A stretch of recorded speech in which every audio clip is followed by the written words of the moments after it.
Hola, nosotros somos Karina y Diego, somos los padres de Andrea, que tiene 7 años.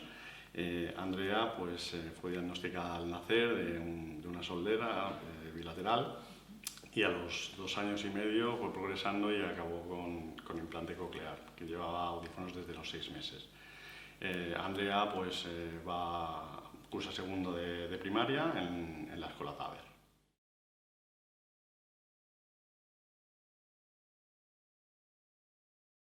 Y la verdad es que con este trabajo entre maestros, logopedas y en casa, pues hemos conseguido que ella evolucione. Realmente, o sea, el cambio ha sido impresionante, ¿eh? O sea, llevamos 4 años en el colegio Taber y la verdad es que encantados.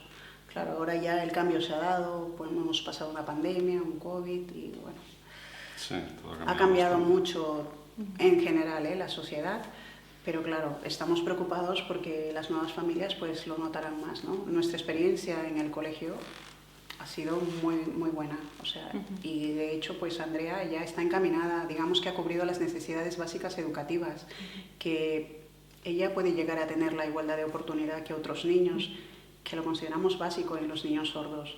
Y la modalidad oral, pues para nosotros también es primordial porque yo creo que las condiciones pues se unifican, ¿no? Y no hay tanta diferencia valga la redundancia, en el nivel de oportunidades, ¿no? Algo tan básico como la logopedia para un niño sordo, que es lo más importante, porque ya te digo que en los primeros años la evolución de Andrea fue brutal. Nosotros pasamos de estar súper preocupados porque nuestra hija no va a hablar bien, porque no va a escuchar, porque no se va a poder integrar, a casi pasar a la normalidad de, bueno, mi hija va a poder hacer lo que quiera en su vida, va a poder estudiar lo que quiera, va a poder hacer...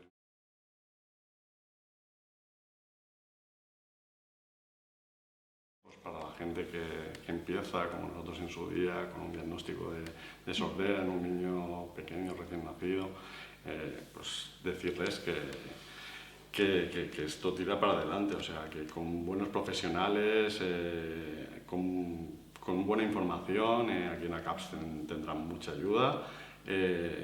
Las cosas salen para adelante, los niños aprenden como tienen que aprender y la normalidad, entre comillas, es conseguible fácilmente.